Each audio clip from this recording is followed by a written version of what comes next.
Greetings, Pathfinders, and welcome to a short little update video for the Absalom Archives this week. Rise of the Runelords Part 4 will come out next week once I've got it finished, but this week we're going to do a little bit of an update on the War of the Immortals meta event.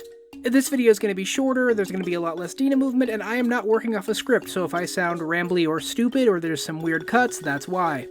Before we get started though, there's a little shout out I'd like to make.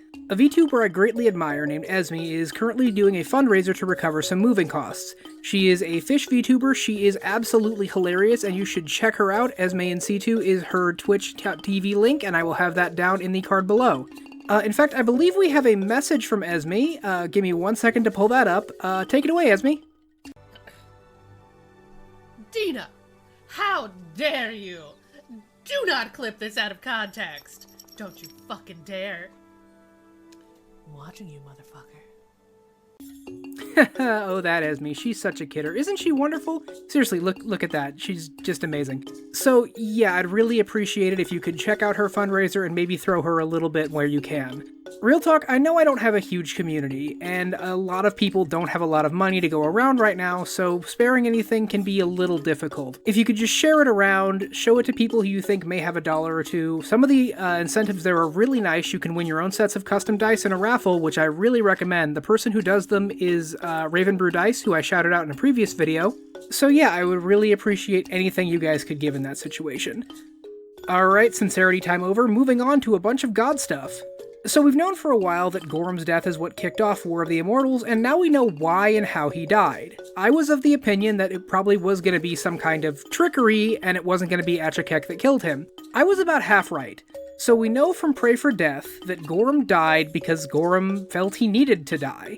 So why did Gorum think he had to die? Well, this isn't 100% stated, but I have kind of a personal opinion. Gorum is the god of war. He's the god of conflict, battle, strife. He embodies all aspects of war, but there's a part of war that he's never really been able to understand or take part in, and that's dying. Like, imagine soldiers in war. There are some who become victorious warriors of legend, but there's a lot of them who die in the trenches. They get crushed under horse hooves or get just unceremoniously stabbed.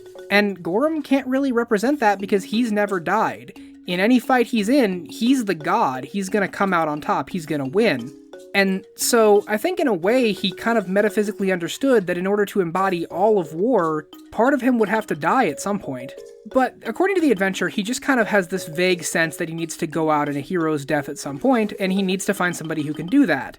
The problem is he can't really approach like other war gods for it because ultimately, he is the god of war. They'd be them trying to outdo him in his own game, and he'd probably win.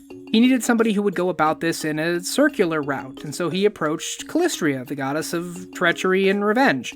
And Callistria agreed. She'd take on the opportunity to cause Gorum's death. And for payment, she asked to see what was under his helmet, because he's never taken it off. As far as we know, Gorum is one of the older deities in existence. He was there prior to Rovagug's imprisonment, and no one had ever really seen under his armor. Callistria asked to see what was under there, and there was nothing. Gorum has always been a spirit of conflict that embodies his armor and weapons. There is no body underneath that.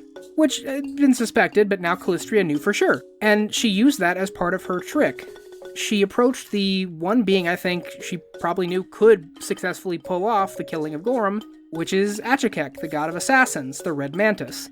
Now, Achaekek has an interesting history that I'll go over in his video eventually. He's one of my favorite deities in Pathfinder because of just kind of how interesting I find him to be. He is currently the god of assassins. He wasn't always. Legends tell that he's about as old as creation. He was one of the first gods that ever existed. We know he predates Gorum based on his ability to be tricked by this, as we'll go over later, but some records put him as old as like the fourth being in all creation, beside Pharasma, Asmodeus, and Asmodeus' dead brother Ithis. Legends in fact place Achaekek between Asmodeus and Ithis as this sort of divine neutral arbiter.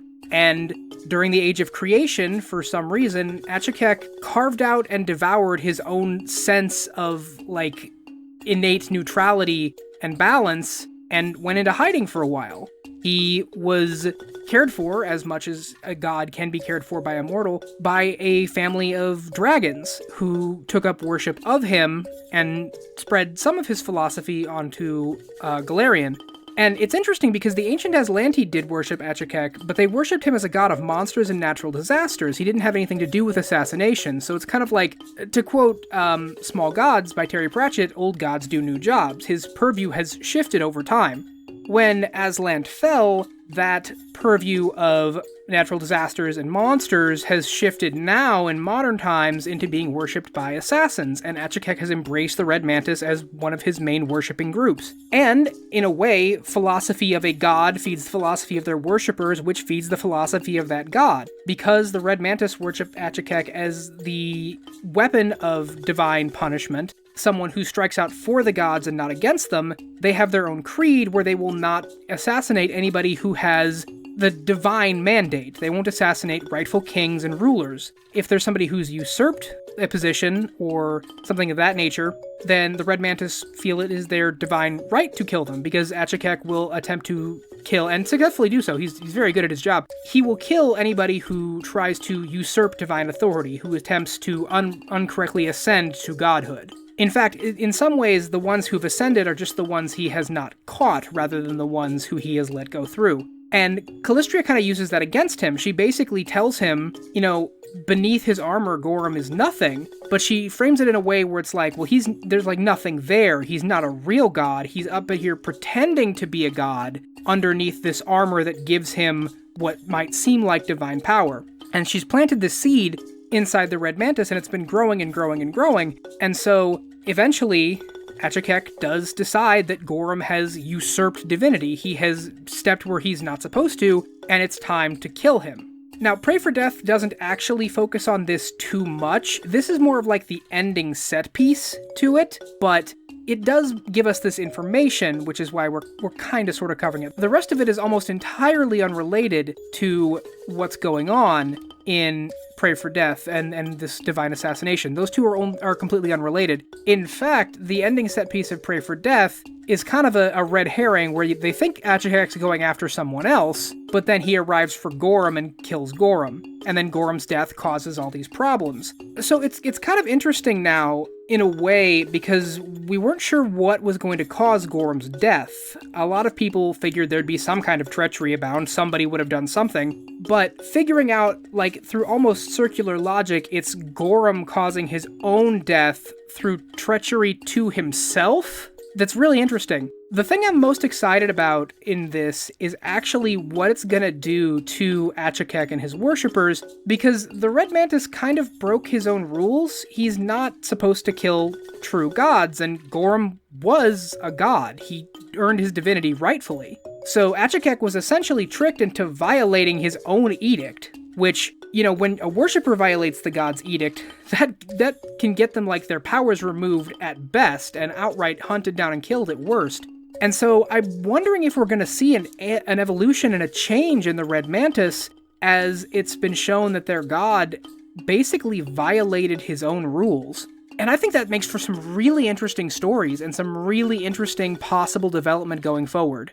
And that's all we have so far. War of the Immortals is set to come out soon, and then after that is going to be Divine Mysteries. We're going to get some more adventure paths. I know the later parts of Curtain Call are going to start focusing on this, but that's our first sort of opening blow. We found out that, yeah, the Red Mantis did in fact kill Gorum, and he did it for what he thought was a good reason. So now all we really have left to do is see where things go from here. Gorum's body basically fell in kind of the midpoint between the Maelstrom and Elysium, and every world on which he's worshipped is going to have parts of his blood and fragments of his armor raining down on it. So people are going to be getting super divine powers now by basically sucking up that god blood. So let's see where things go from here, Pathfinders. Thank you so much for watching. Like I said, Rise of the Runelords Part 4 will be up next week. Please do all the fun YouTube things.